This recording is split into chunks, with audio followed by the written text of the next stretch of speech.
Welcome to a very special edition of some very famous people you've never really heard of. Bite-sized biographies of the famous, the infamous, and the quirky in less than an hour. My name is Philip D. Gibbons, and there is more information about me, this podcast, and a bibliography at someveryfamouspeople.com. There are also photographs of many of the individuals and items mentioned in this podcast. Today's episode will be presented in 3 parts, and at the conclusion of part 3 of this presentation, there will be additional suggestions concerning further information about today's subject, the complete story of American crime boss and 16-year federal fugitive James J. Whitey Bulger.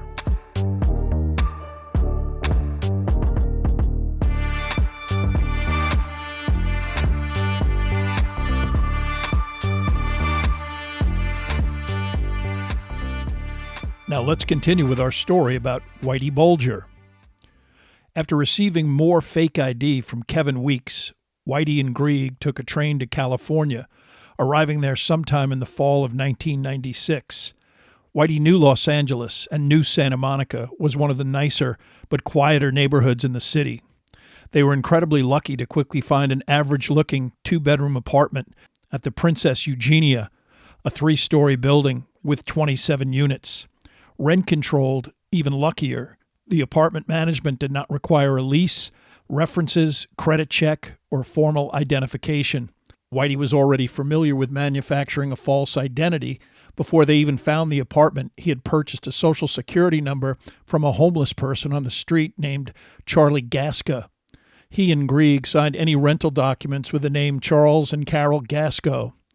Things went smoothly for several years, Bulger and Grieg burrowing deeply into their new life and their new identity. Extremely quiet, neat, and polite, they made little impression on their new neighbors. Bulger, not wanting to be caught short without any backup IDs, hit the jackpot with an individual that he met on the walkway along the bluff overlooking Santa Monica Bay that was 3 blocks from Whitey's apartment. James William Lawler was an alcoholic street person that, aside from 3 inches in height, bore an uncanny resemblance to Whitey. Estranged from any family, he was also broke, and Whitey befriended him and gave him modest amounts of money before eventually convincing Lawler to sell him his California driver's license, Social Security number, and birth certificate. He convinced him that he actually was a Canadian citizen who needed the ID to stay in the country. Bulger eventually paid him another $2,500 to allow Whitey to acquire a California ID card in his name, the height and weight adjusted to match Bulger. He also put him up in a cheap residential hotel and paid Lawler's rent for 10 years. Using Lawler's ID, Bulger was able to open bank accounts, buy and register a car, and have ID with his picture on it, but with a different name. When Lawler died in 2007, he was buried in a veterans cemetery, and Whitey continued using his identity. Although the couple blended in, there was one actual close call. In 2000, most likely returning from Mexico, where they purchased Whitey's heart medicine without a prescription, Catherine Grieg walked into a beauty salon in Fountain Valley, California, right near the San Diego freeway, about an hour away from Santa Monica in Orange County. She told the manager that she was in a hurry. Her husband was waiting, but she had some hair dye and just needed someone to apply it. An older man was parked directly in front of the shop, keeping an eye intently on the situation. But when the manager asked if he would like to wait inside, Grieg specifically refused. The fugitive was in and out quickly, and none of the employees thought anything of it. But when a regular customer saw a profile of Whitey Bulger on America's Most Wanted on January 29, 2000, she contacted the program, who alerted the FBI.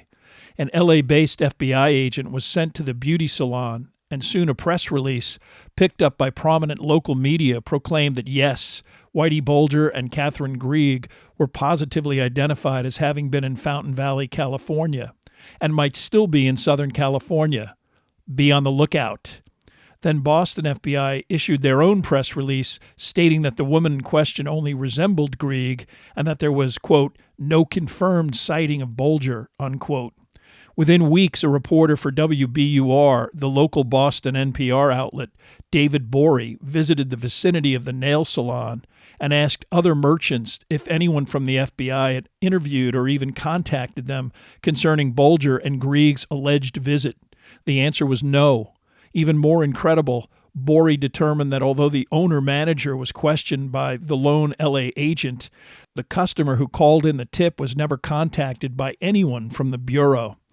Then, as long as he was in California, Borey decided to talk to immigration officials at the U.S.-Mexico border to determine if FBI claims of plastering all border crossings with wanted posters and alerting numerous border officials of the probability that Whitey might at some point cross into Mexico to purchase heart medicine had any validity. Customs and Immigration at Tijuana responded when interviewed that they knew nothing of Whitey, and while Borey saw other wanted posters at the border crossing, he did not see Whitey's. This despite Bulger's presence on the Bureau's 10 most wanted list. When confronted with this information, the FBI doubled down, claimed that they had extensively informed border officials about the fugitive, and maintained that it wasn't their fault if nobody listened to them. Wanting to give the agency every benefit of the doubt, Borey went back to Tijuana and asked Customs again about Whitey, and again they said that no one from the FBI had ever even contacted them. This was consistent with the utterly inefficient effort the FBI evinced from the moment Bulger disappeared. It took a year for the FBI to even interview Teresa Stanley after she had to request a meeting. Then they took 6 months to get to Grand Isle, Louisiana, to talk to anyone there.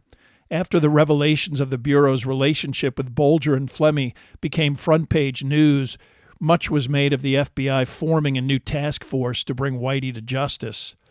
Who was to be at the vanguard of this law enforcement powerhouse? Again, John Gamble, the agent who couldn't even locate Teresa Stanley's house. It wasn't long before major media outlets were speculating about whether or not the Bureau was really even trying to seriously locate Bulger. After the Fountain Valley debacle in January of 2003, much ado was made over a confirmed FBI sighting of Whitey in London near Piccadilly Circus. An individual identified only as a businessman claimed to have seen Whitey on the street near the Meridian Hotel on September 10, 2002. He recognized him because he stated that 8 years earlier, in 1994, he worked out with and shared a conversation with Bulger in the Meridian over a sandwich. The individual who introduced himself as Jimmy discussing his stint at Alcatraz. 8 years later, the man claimed that he recognized Bulger, called him by the name of Jim, and even tapped him on the shoulder. But the individual immediately became flustered, said that the businessman was mistaken, and walked away quickly. Why didn't the man pursue one of America's most wanted criminals on the top 10 fugitive list, at least to follow him down the street and figure out his local address?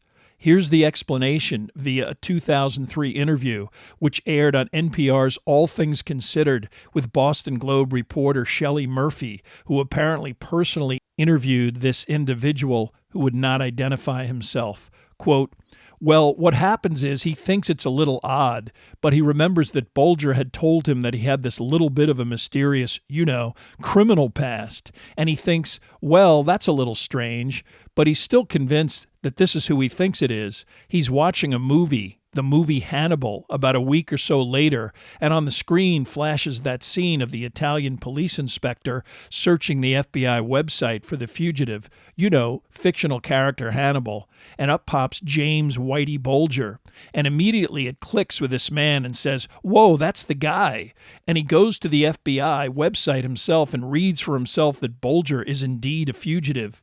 It is only after this revelation that the businessman contacts the FBI.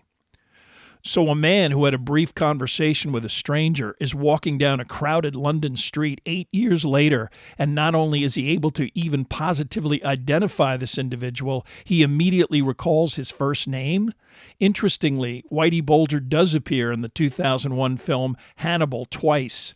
Once for approximately 4 seconds in a group shot of several wanted individuals in which his picture is blurry and his name illegible, and again in the scene mentioned in the interview where the camera pans over Osama bin Laden and Bulger for no more than a second, which our businessman friend is watching and processes instantaneously.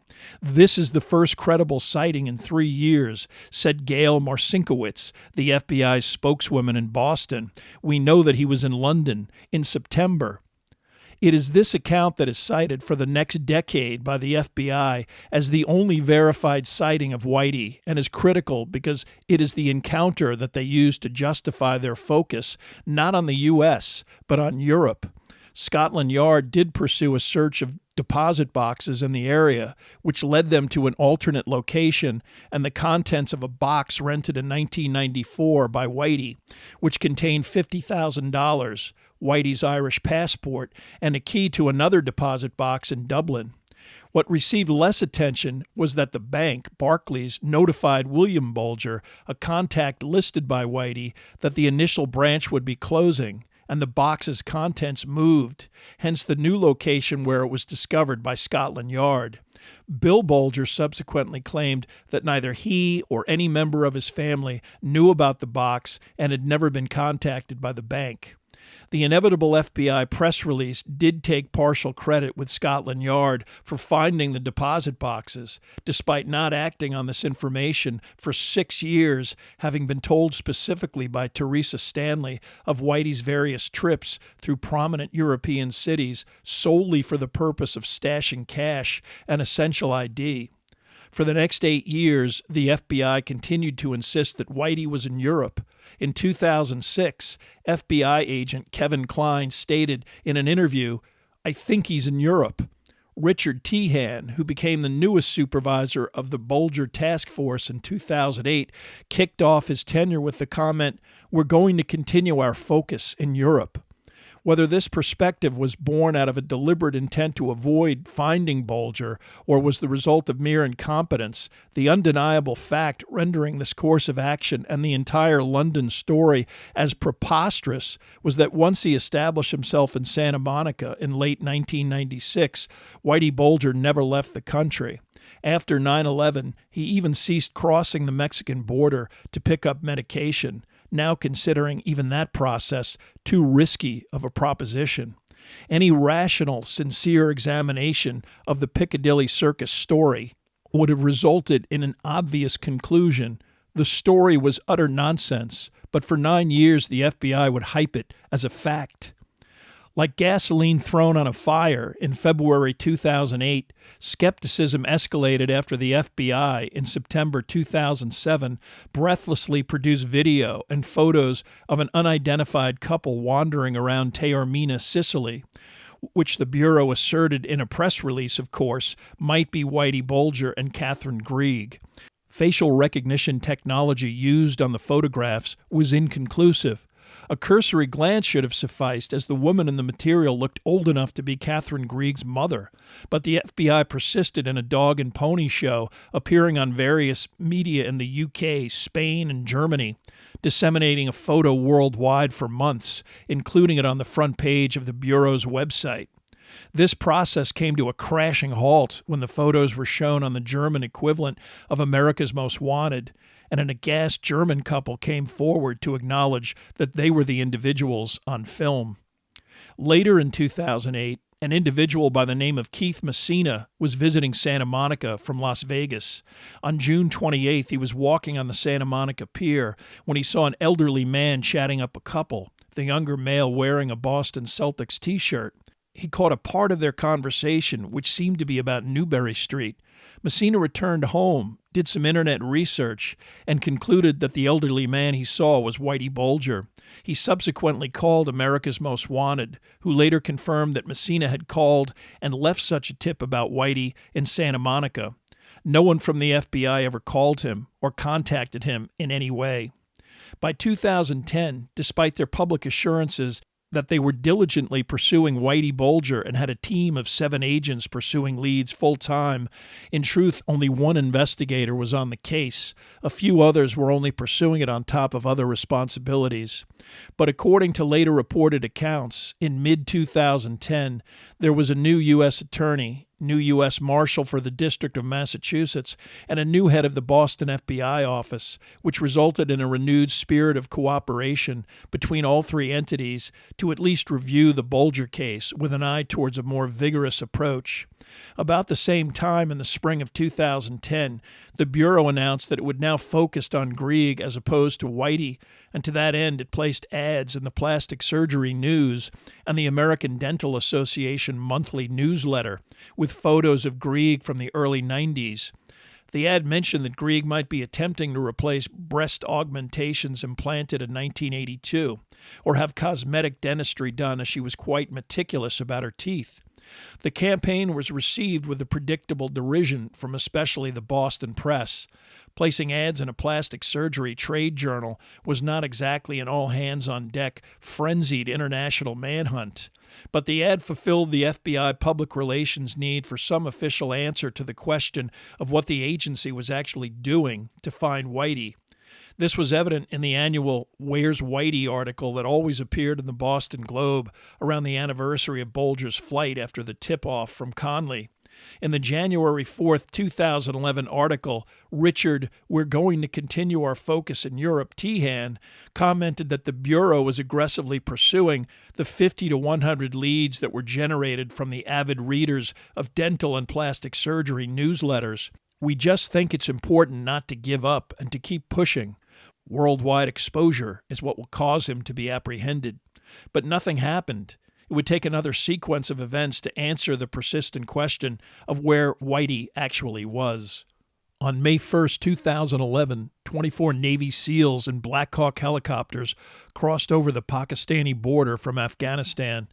They successfully raided a secluded compound in Abbottabad, Pakistan, and killed Osama bin Laden, the mastermind behind the 9/11 attack on America. Although reaction in the U.S. from the federal government, the media, and the public was overwhelmingly jubilant, a quick undercurrent of resentment began to surface about Pakistan's role in potentially shielding bin Laden.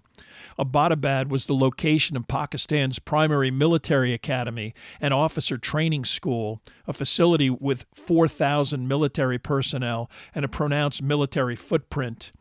That bin Laden could have hidden in such a location without the knowledge of senior military officials seemed implausible, with the Pakistani government covertly guaranteeing his safety. At the very least, Pakistani inability to locate bin Laden was a remarkable intelligence failure and a manifestation of grave incompetence. Immediately defensive, the Pakistani government denied aiding bin Laden, and then the Pakistani ambassador to the U.S., in an interview published on May 2nd, made this incendiary comment. "The fact is, mafia figures manage to do this sort of thing in Brooklyn, and Pakistan is a country that does not have the highly developed law enforcement capabilities that your country possesses. If Whitey Bulger can live undetected by American police for so long, why can't Osama bin Laden live undetected by Pakistani authorities?" There may be more important foreign policy relationships than the United States and Pakistan, but few are more complicated and Byzantine. Pakistan is openly engaged in terrorist attacks against India, provided nuclear weapons materials and expertise to North Korea, engaged in internal military coups resulting in the execution of its own national leaders, and harbored various radical terrorist groups that have carried out attacks against the West. Despite behavior that should have consigned Pakistan to the status of international pariah, the U.S. has continued to maintain a relationship with one of the most strategically important regimes in the world because it has no other choice.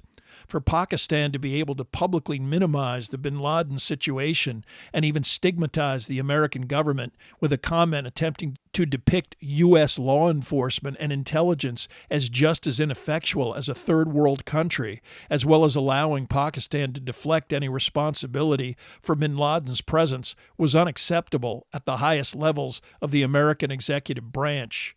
How unacceptable would be evident in a matter of days. On May 12, 2011, President Barack Obama met privately with FBI Director Robert Mueller and Attorney General Eric Holder. It is unfortunate for the purpose of this presentation that attitudes about Robert Mueller have become so polarized subsequent to his recent investigation of the Russian election collusion situation involving President Donald Trump. Because Robert Mueller was the head of the FBI during most of Whitey Bulger's 16-year flight from prosecution, his exact role in the matter deserves scrutiny. But unbeknownst to most Americans, Robert Mueller was also affiliated with the Boston office of the Department of Justice beginning in 1982, first as chief of the criminal division, first assistant U.S. attorney, and then from 1987 until 1988 as U.S. attorney for the District of Massachusetts, the individual who oversaw the entire DOJ operation in the state. This would have been at the height of Whitey Bulger's criminal career and collusion with the FBI, as well as during the prosecution of the Angiulo crime family. During Mueller's Russiagate investigation, while some of Donald Trump's adherents in the media, including individuals like Sean Hannity and Donald Trump himself, did raise the issue of Mueller's possible involvement in aiding and abetting Bulger's reign of terror, they did this by mostly attempting to connect Mueller to the scandal involving the 1975 conviction of the 4 defendants knowingly framed by the FBI. Defendants eventually exonerated and paid over $100 million. However, what specific knowledge and interaction Mueller had with both the Boston FBI and its organized crime unit and his knowledge of the Bulger-Fleming relationship has never been revealed. During the entire Bulger affair, Robert Mueller refused to specifically discuss his role. A comment made in Boston in 2007 was typical of his evasiveness. Quote, "I think the public should recognize that what happened years ago," unquote. This while Whitey Bulger was still a fugitive from justice. And while it may be possible for Robert Mueller to maintain that he had nothing to do with the strike force that prosecuted the Angiulos, it is far more difficult to accept that as the head of the entire DOJ Massachusetts office for over a year, he knew nothing about the special relationship between Bulger and the DOJ and FBI and the Bureau's continued dysfunctional obstruction concerning other Massachusetts law enforcement agencies attempting to make a case against Bulger. Perhaps this is why Robert Mueller's tenure as U.S. Attorney for the Massachusetts District has been scrubbed from both official FBI and DOJ website biographies, and the date of his exact departure from this post is not mentioned. Like the FBI itself, Robert Mueller's public image has always been a carefully crafted persona of the tough Vietnam veteran ex-Marine and straight shooter, unaffected by the partisan agendas of those lacking his integrity. But even a cursory examination of his fundamental role in some of the most abhorrent and disastrous excesses of the U.S. government in the past 20 years paint a far different picture. For over 2 decades, several ongoing lawsuits filed by the families of 9/11 victims have attempted to hold the government of Saudi Arabia accountable for not only the attack, but the enabling of other Saudi nationals who may have supported this operation. Pursuant to this lawsuit, numerous affidavits from former FBI investigators have alleged that Mueller personally was involved in minimizing and even shutting down the Bureau's own investigation into the Saudi government's role in 9/11, an action carried out at the behest of the Bush administration. In 2003, 1 month before the invasion of Iraq, Mueller testified before the Senate Select Committee on Intelligence, reiterating that Iraq was one of 7 state sponsors of terrorism and a supporter of terrorist groups that specifically targeted Americans, and that, quote, "As Director Tenet has pointed out, Secretary Powell presented evidence last week that Baghdad has failed to disarm its weapons of mass destruction, willfully attempting to evade and deceive the international community. Our particular concern is that Saddam Hussein may supply terrorists with biological, chemical, or radiological material," unquote. Subsequently, these comments, as well as Secretary Colin Powell's address to the UN concerning weapons of mass destruction, proved to be a deliberately dishonest attempt to achieve both international consensus and to manipulate the American people.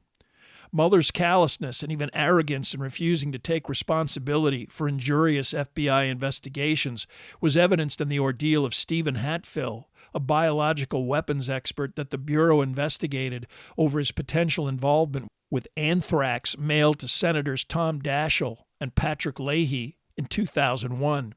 Mueller took personal control of the case, at one point even briefing both senators on evidence the FBI director proclaimed unequivocally that implicated Hatfill.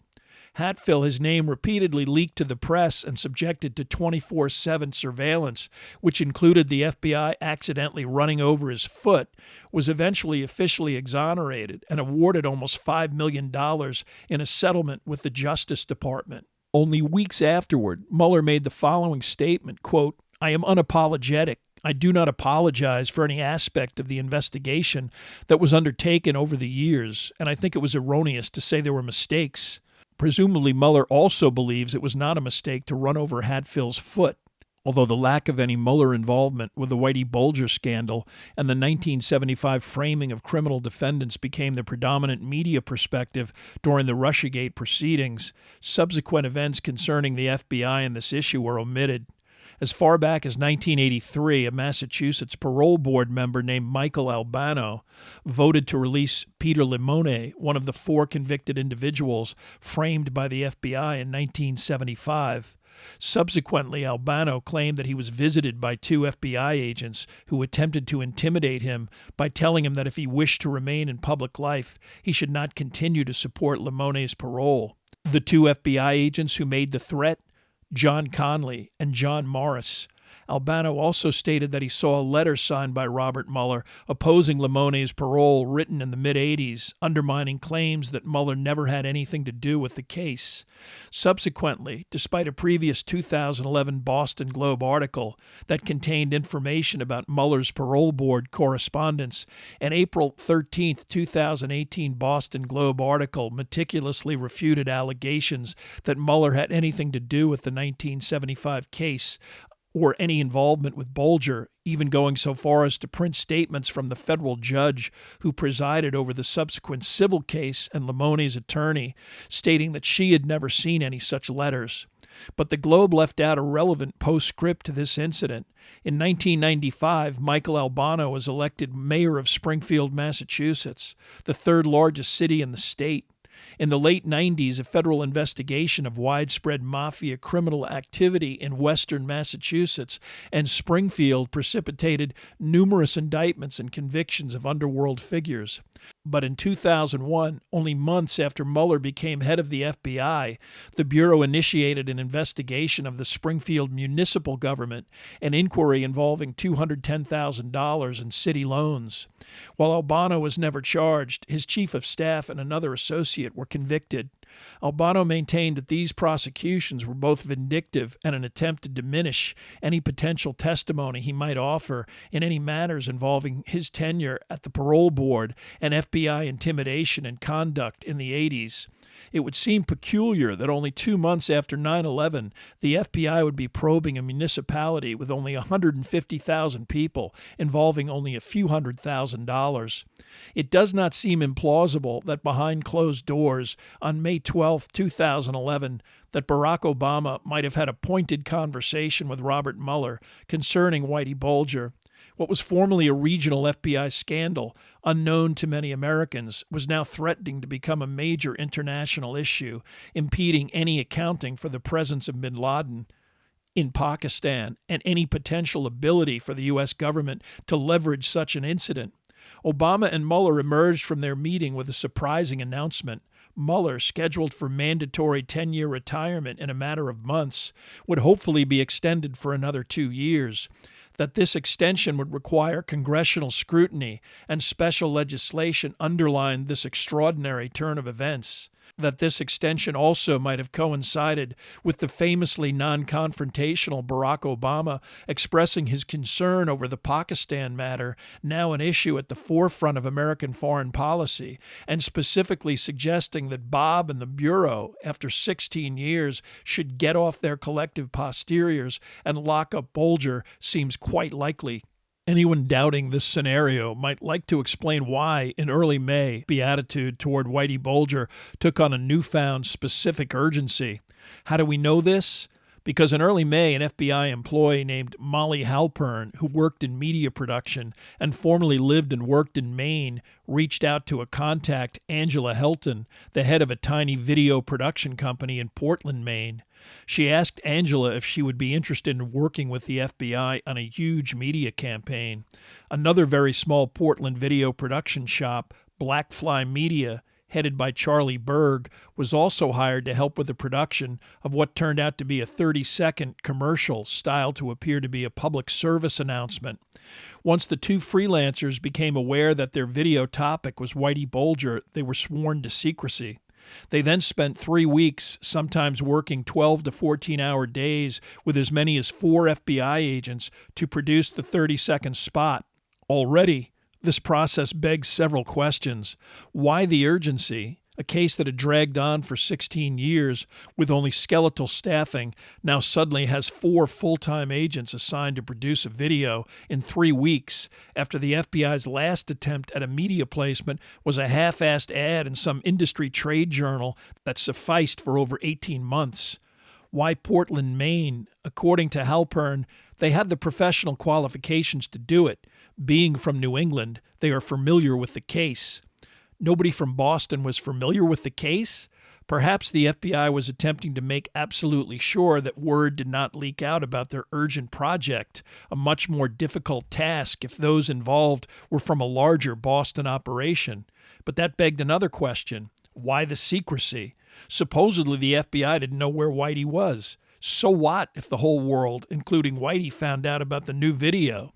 Unless the FBI was adhering to their own prearranged process that relied on Whitey not knowing, or more importantly, not reacting. On June 20th, 2011, with their video produced and on the verge of dissemination, the FBI held a news conference in Boston announcing that they were about to release a PSA-style 30-second spot that focused on Catherine Grieg. The ad would run on local daytime television in 14 cities and appear on such shows as The View, Dr. Oz, Regis and Kelly, and The Ellen Show, targeting mostly females who might have had some interaction with Grieg. Before the ad even started appearing on the 21st, the FBI news conference received attention on cable news outlets like CNN, CNBC, and Fox News. Unlike previous campaigns or even revelations about the Bulger case, there was little time for analysis or skepticism because on Wednesday, June 22nd, at approximately 8 p.m. local Los Angeles time, 11 p.m. Boston time, the stunning announcement came that the FBI had arrested James Whitey Bulger and Catherine Grieg in an apartment building in Santa Monica, California, only 48 hours after the Bureau's news conference concerning the PSA and only 24 hours after the PSA ran in a selected group of television markets. By June 23rd, a rough outline of the sequence of events that led to the arrests was presented in a news conference that included Boston FBI office head Richard Delorier and U.S. Attorney Carmen Ortiz. After Ortiz made a statement, Delorier stated that the FBI's L.A. office received a phone call on Tuesday at 8 p.m. Pacific time.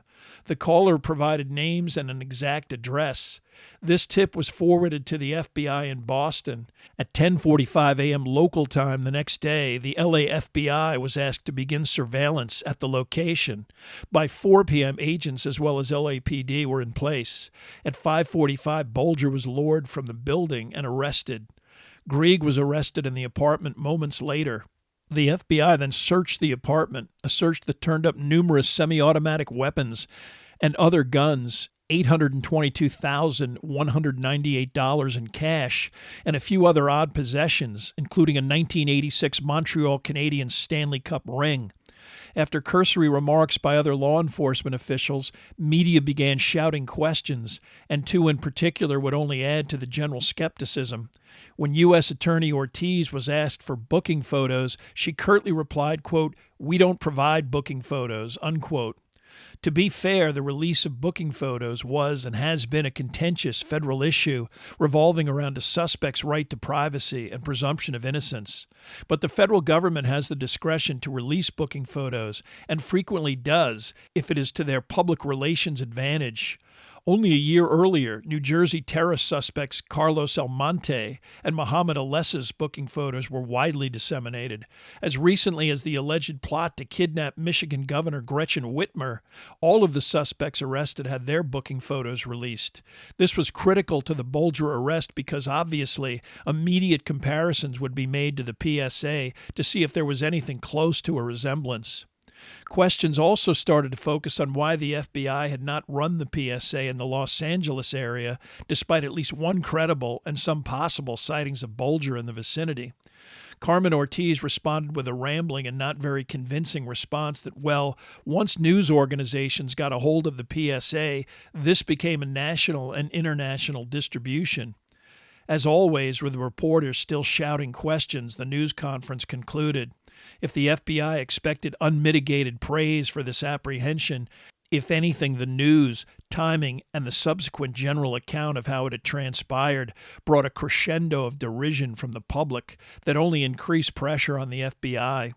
During the news conference, after recounting the details of Bulger's capture, Agent Delorier added practically defiantly, quote, "Although there are those who doubted our resolve, it never wavered. We followed every lead. We explored every possibility. And when those ran out, we did not sit back and wait for the phone to ring." Unquote. Within days, that statement turned out to be demonstrably untrue. Steve Katz, the executive producer of America's Most Wanted, related in an interview that over the years a pattern of tips that he called a cluster were coming from the Southern California area. He specifically mentioned Keith Messina's tip about the Santa Monica Pier, but he added several others, one with a specific address 4 blocks from Whitey's apartment, and 2 from San Diego from an Amtrak agent and an individual who claimed to see Bulger on an escalator outside of a theater exhibiting the film The Departed. Despite the television show having turned all of this information over to the FBI, these individuals were never contacted. When asked about this, the FBI conveniently replied that they were under a gag order and couldn't discuss the matter. They also responded to the obvious question of why the ad did not run in L.A. by stating that the media market there was too expensive for their budget.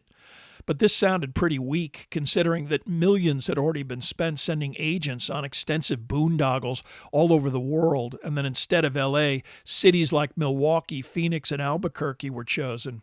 Why not omit cities and add L.A., especially when Ortiz claimed that dissemination through news media would eventually saturate any media market? Controversy continued to build. By June 24th, the story began to take on an almost surreal quality when it was credibly reported that the initial tip was phoned in from a woman in Reykjavik, Iceland, eventually confirmed by the Bureau. That meant that at 8 p.m., when the call was allegedly received, it would have been 3 a.m. in Iceland. Even worse for the FBI, unofficial photographs of Bulger and Grieg began to leak over the weekend, and the popular and media consensus was that from these photos, the pair was unrecognizable. Both Lindsay Sear, the mother of his child, and Teresa Stanley, who conducted a 30-year relationship with him, eventually commented that they never would have recognized Whitey in spite of this long-term interaction. Although critics of the FBI and conspiracy theorists engaged in a practically orgiastic derision of each breaking headline, more esteemed individuals also weighed in with rational skepticism. The U.S. Congressman representing the district encompassing South Boston, Stephen Lynch, demanded an immediate investigation by the Justice Department of the 16-year FBI search for Whitey Bulger. Like the previous Piccadilly nonsense, the sense of the story was that it was ridiculous to the point of insult. The former Attorney General of the state of Massachusetts, Scott Harshbarger, could not have summed up the prevailing public perspective any better when he stated, quote, "Anybody who has any prior connection with this case has a degree of skepticism that is palpable about how this all happened just now, coincidentally, at a time when we have just criticized Pakistan for not spotting Osama bin Laden for all these years, and we made a national issue of that. Here we are with a major fugitive, clearly sanctioned by at least some members of the FBI, and only now we catch them, and with some ad on daytime TV 2 days beforehand with a person calling from Iceland. The story alone just doesn't ring true." Unquote. But like any 21st century news story, no matter how sensational, the energy began to ebb once Whitey and Catherine waived extradition and were transported back to Massachusetts. Separated permanently, Bulger was placed in strict solitary confinement in the Plymouth House of Correction, and Grieg was confined to a jail in Rhode Island. The next ripple occurred in early August when, threatened with Freedom of Information Act lawsuits, the Marshals Service finally released the actual booking photos of the two fugitives. By then, both Bulger and Grieg had been photographed several times during transport to arraignment and confinement, and the photo release did not cause much reaction. More specifics would surface in October 2011 when the Boston Globe identified the Iceland tipster by name as Anna Bjornsdottir, a.k.a. Anna Bjorn, a graphic designer, yoga instructor, animal lover, model, actress, and Miss Iceland of 1974. As one of the world's most beautiful and successful models in the 1970s, according to a People magazine profile, Bjorn had appeared in one of Noxima's Take It Off shaving cream ads, as well as in movies and TV shows, including More American Graffiti and Fantasy Island. She and her partner were dividing their time between Reykjavik and Santa Monica, where they lived near Bulger and Grieg. According to neighbors, Bjornsdottir bonded with Greg over their shared devotion to a stray cat. So that turns into an immediate recognition of a neighbor and her companion, and the deduction both are the two most wanted fugitives in America? The PSA does not even mention animals and only shows a very dated brief photo of Grieg, Bulger, and a dog. What are the odds that at 3 a.m. in Iceland, a yoga instructor who vacations in Santa Monica caught the CNN report, glimpsed Grieg's much younger face, and immediately made the connection? This while having no prior reason to associate the elderly couple with Bulger or organized crime. She then leapt for the phone and in the middle of the night provided the FBI with a name and address.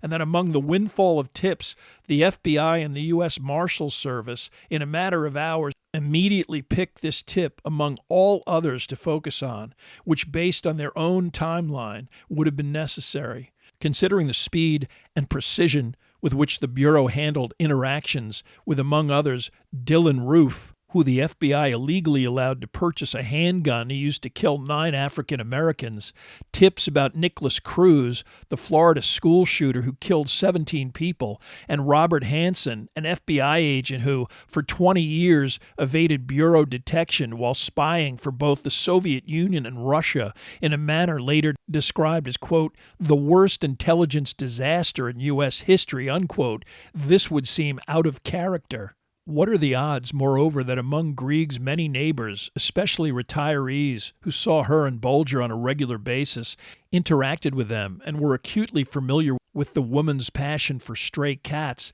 not one would have also seen the PSA on CNN and made the split-second connection? Of all of the calls made to the FBI, there was only one call from anyone with ties to Santa Monica, Anna Bjornsdottir's. In fact, those residents could not believe that their two neighbors were the notorious couple. Josh Bond, their apartment building manager, who was quite friendly with Bulger and routinely interacted with him, never recognized the gangster, despite having attended Boston University. Although some accounts claimed he had never heard of Bulger, he himself stated he knew of him while in Boston. He just never saw his photo. Miss Iceland is not known to have any Boston connection. When Boston Globe reporters approached her in her hometown, she ran inside her residence, and her partner sent an email asking the paper to respect her privacy. Her companion, always described as a businessman, is actually Halldór Gudmundsson, the CEO emeritus of Iceland's largest ad agency, certainly high on the list of any CIA station chief's asset wish list, if not already on it. Bjornsdottir received all $2 million of the Bulger reward. The FBI refused to reveal the recipient of the $100,000 Grieg Award, but it is believed to have gone to Josh Bond. Bjornsdottir has never commented publicly on her involvement in the Bulger arrest. The seeming final act of the Whitey Bulger saga began with his trial on June 12, 2013, on 32 counts of racketeering that included 19 allegations of murder. Although riveting on a daily basis with testimony from a rogues gallery of Boston criminals, including Kevin Weeks, John Martirano, and Steve Flemmi, the trial became anticlimactic when Bulger refused to testify. He declared the trial a sham because he was unable to mount a defense of immunity granted by the DOJ and FBI, a defense that was barred before the trial even began. His former bluster, in which he proclaimed he would bring the FBI down with him, was nowhere in evidence. His main focus seemed to be on denying that he was a government informant and that he murdered Deborah Davis and Debbie Hussey. On the former, his informant status was emphatically verified through both documentation and testimony. On the latter, he was convicted of murdering Debbie Hussey, but the jury did not reach a verdict on the murder of Deborah Davis, unsure whether it was Flemmi or Whitey. Although it was unlikely that Bulger would be able to escape at least some guilty verdicts, his attorney, Hank Brennan, received high praise for eliciting both the corruption and incompetence of the FBI, as well as the scandalous relationship between the Bureau and its informants. One of the highlights of the trial was the cross-examination by Brennan of John Morris, the disgraced former partner of John Conley, who admitted on the witness stand that he and Conley allowed the prosecution of Jimmy Flynn for the murder of Brian Halloran and Michael Donahue, despite knowing positively that Whitey Bulger was behind the killing. Luckily, despite the testimony of 3 eyewitness members of law enforcement who testified that as he was dying, Halloran implicated Flynn, Flynn was acquitted by a jury in 1986. He very easily could have been convicted. So for those who were so quick to absolve Robert Mueller of any wrongdoing concerning the frame-ups of 1975, or any improper activity regarding Bulger himself, the question must be asked: what did he know during the trial of Jimmy Flynn? Halloran desperately attempted to get into the witness protection program and was communicating regularly with numerous FBI agents in the Boston office who involved the DOJ in these negotiations. Any FBI agent familiar with his murder knew that it was carried out by Bulger and knew that Flynn had nothing to do with the killing. Did Mueller know this? If not, why not? He's never been asked, and he never will be. On August 12, 2013, Whitey Bulger was convicted of 31 of 32 racketeering counts, but only 11 of 19 murders. It seemed like a compromise of sorts from the jury, a feeling that was summed up afterwards by Patricia Donahue, the former wife of Michael Donahue, who stated, quote, "It's been 31 years since my husband was murdered. I'm in a catch-22 situation. We want Whitey to lose, but we don't want the government to win," unquote. On November 14, 2013, Bulger was sentenced to 2 life sentences plus 5 years. At that point, Catherine Grieg had already pled guilty to harboring a fugitive and identity theft conspiracy, and on June 12, 2012, she received a sentence of 8 years, much of it spent in a Minnesota institution. Never renouncing her stand-up Southie roots, she refused to testify in front of a 2015 grand jury investigating if anyone else aided Whitey's flight. This added 21 months to her sentence. In 2019, she was released to house arrest, which consisted of time spent at the Hingham, Massachusetts home of the daughter and son-in-law of Bill Bulger, as well as the home of her sister. On July 23, 2020, she was released from home confinement and is currently living with her sister in South Boston. She was able to maintain ownership of her Quincy home during her sentence, but was forced to subsequently sell the house to satisfy government fines. In 2013, Teresa Stanley was already deceased from lung cancer. In August of 2012, before she died, she reconciled with Whitey, apologizing by letter for speaking with the FBI. He wrote her back saying that he forgave her. Chris Nyland and Karen Stanley subsequently divorced, and the Stanley family and Chris Nyland have adamantly denied that the Stanley Cup ring in Whitey's possession came from them. It is possible that Whitey might have had the ring manufactured on his own. It and other possessions were auctioned off by the federal government, the proceeds as well as cash seized divided among Bulger's victims. In 1999, John Martirano pled guilty to 19 murders and received a sentence of 12 years. He served 8 and was released in 2007, given $20,000, and also got to retain any rights to publishing or film revenue, which materialized in the form of a book written with Boston Herald columnist Howie Carr. He is believed to be living in Milford, Massachusetts. Kevin Weeks pled guilty to complicity in 5 murders and received a 5-year sentence. He was released in 2005, collaborated on 2 books, and declined participation in the Witness Protection Program, living openly today somewhere in Boston. John Conley was released from prison in 2021 on medical grounds, allegedly with less than a year to live. He has consistently maintained that he is a scapegoat and was sacrificed by higher-ups needing to shield themselves from the fallout of the Bulger scandal, despite the fact that he was paid over $235,000 in cash from Bulger and Flemmi. He lives in Massachusetts under house arrest and will be under parole supervision until 2047 or his death. He is still alive and still collects his federal pension. John Morris received immunity for agreeing to testify against various defendants, including Conley and Bulger, and was not prosecuted for any of his FBI malfeasance, including accepting $7,000 in bribes and facilitating murder. He eventually married his secretary mistress, who appeared in the courtroom in 2013 when Morris described soliciting a bribe to enable her to visit him in Georgia. He retired from the bureau, worked as a wine consultant, and was able to retain his government pension. Paul Rico was indicted in Florida and Oklahoma for murder. He died in prison in 2004 before any trial took place. He is the only other FBI official to be seriously charged in the Whitey Bulger saga. Pat Nee was arrested in 1990 for an armored car robbery and received a 37-year sentence. Inexplicably, he was released from jail in 2000, despite his role in at least 3 Bulger murders and his likely participation in the killing of Brian Halloran and Michael Donahue as the second unidentified masked gunman. Nee was never indicted and was even excused from testifying at the Whitey Bulger 2013 trial. His brother's house, nicknamed the Haunty, was demolished in 2019 and replaced with a 4-story condominium, typical of the gentrification of South Boston, a neighborhood Bulger today would probably find unrecognizable. Although the DOJ has never explained this leniency, it is believed that Pat Nee, like Whitey Bulger, became a federal informant. Stephen Flemmi is serving a life sentence in an undisclosed Florida prison. He was denied compassionate release in 2021. His scheduled parole date is in 22/18, when he will be 282 years old. He can reapply for compassionate release in 2030.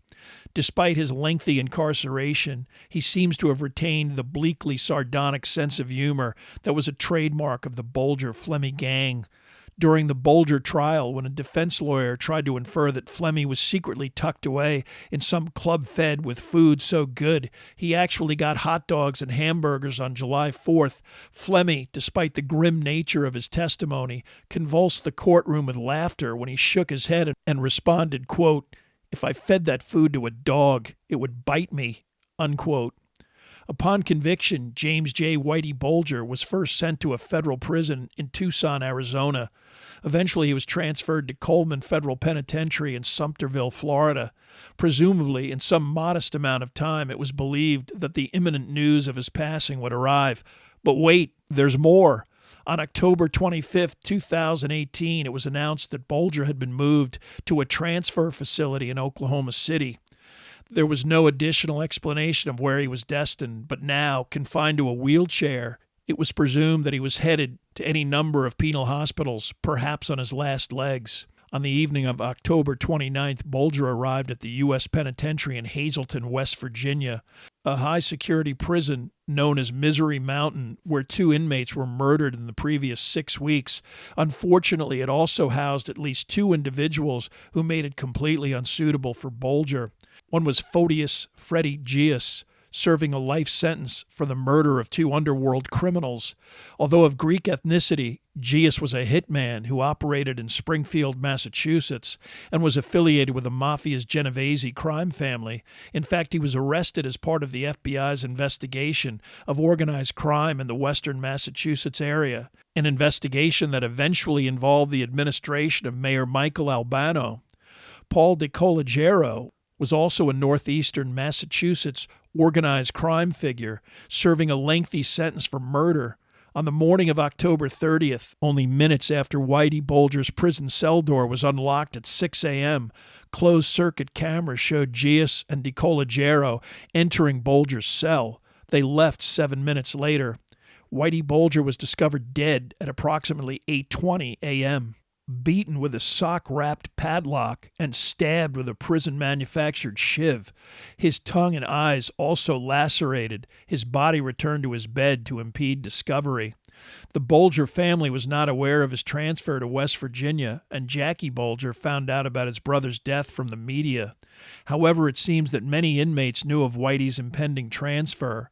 Sean McKinnon, Gias's cellmate and the third man eventually indicted for his murder, was recorded on a prison line telling his mother in advance that Whitey was on his way. Understanding that anyone from Bulger's era with ties to the Massachusetts Mafia would have considered Bulger to be an especially vile rat, a prison guard union official summed it up by commenting, "This was akin to an administrative death sentence." Hank Brennan, one of Whitey's attorneys, stated, "The mechanism used to murder him was really irrelevant. It's the persons who allowed it to happen that need accountability most." To that end, the Bulger family filed a wrongful death suit that discovered that Whitey's Florida prison administrators attempted to transfer him in April of 2018, but this was denied due to health reasons. The lawsuit claimed, quote, Mr. Bulger's physical medical condition was fraudulently upgraded to effectuate a transfer and placed to Hazleton on or about October 29th or October 30th, 2018. To be clear, we do not believe that the transfer to Hazleton and placement in general population was simply dangerous, negligent, reckless, and irresponsible. We believe it was also intentional and part of a conspiracy among the Bureau of Prisons and DOJ employees and others to intentionally cause Mr. Bulger's serious injuries and death, unquote. Whitey Bulger's disciplinary issues in Florida were well known, with at least one pointed threat to a staff member. But he was an 89-year-old, confined to a wheelchair, with serious health issues, and a simple transfer to a prison hospital facility would have appropriately addressed this problem. Who then would have been motivated to harm Bulger in such a deliberate fashion? It turns out that Whitey was quite a prolific letter writer in prison. We know this because of the many individuals who mentioned that they had corresponded with him while he was incarcerated, including former neighbors in Santa Monica, school children, and even former members of the jury that convicted him. One such jury member, Janet Ular, received over 70 letters from Bulger over the course of 5 years. Bulger spoke of many things and even discussed his government-sponsored LSD experience and how it might have affected his personality, a standard self-serving Whitey theme. But another common thread was Bulger's perspective on the investigation of Donald Trump by Robert Mueller. Whitey was quite supportive of Trump and predictably critical of Mueller. Only a month before his transfer and murder, he wrote to Ular, quote, "Sorry to hear Trump is being boxed in by so many. Trump is experiencing what Mueller and company can orchestrate. Mueller should observe biblical saying, 'Let he who is without sin cast the first stone,'" unquote. Bulger signed off with the postscript, "I wonder if Mueller thinks of me. Give my regards to the president." Do prison staff monitor inmate correspondence? Yes, routinely and methodically, especially a high-profile inmate like Whitey. Was someone in a position of high authority within the DOJ, which also administers the prison system, uneasy about the thought of a loose cannon like Whitey Bulger, commenting specifically about his own experience and knowledge concerning Robert Mueller? We will never know. The Bulger family wrongful death lawsuit was dismissed in 2022, the judge ruling that the courts have no legal authority to review housing decisions made by the Bureau of Prisons. Recently, a man named Freddie Weichel won a $33 million civil lawsuit against various Massachusetts law enforcement agencies, including the Boston Police and Massachusetts State Police. He spent 37 years in prison until a police report that was improperly withheld surfaced that implicated the actual killer. Whitey Bulger in 2014 came forward and admitted that he had helped frame Weichel because, despite seeing him at a bar on the night of the murder, he told the FBI not to tell this to local authorities to protect a criminal associate, Tommy Barrett. Kevin Weeks also testified to that effect at Weichel's eventual civil trial, adding that Bulger threatened to kill Weichel and his family if he ever mentioned Barrett's name. After prevailing in his civil trial, Freddie Weichel was asked what he thought of the recent murder of Whitey Bulger. Weichel's response, not from a gullible member of the public, biased media, or self-interested public official, but the words of a man who experienced both the brutal ruthlessness of Whitey Bulger and the casual corruption and incompetence of collective law enforcement, especially the FBI, was unequivocal. I wouldn't be surprised if this was a setup. That's a lot of coincidences there. I don't believe in coincidences. It would probably be wise to apply that same analysis to the entire life and crimes of James Whitey Bulger.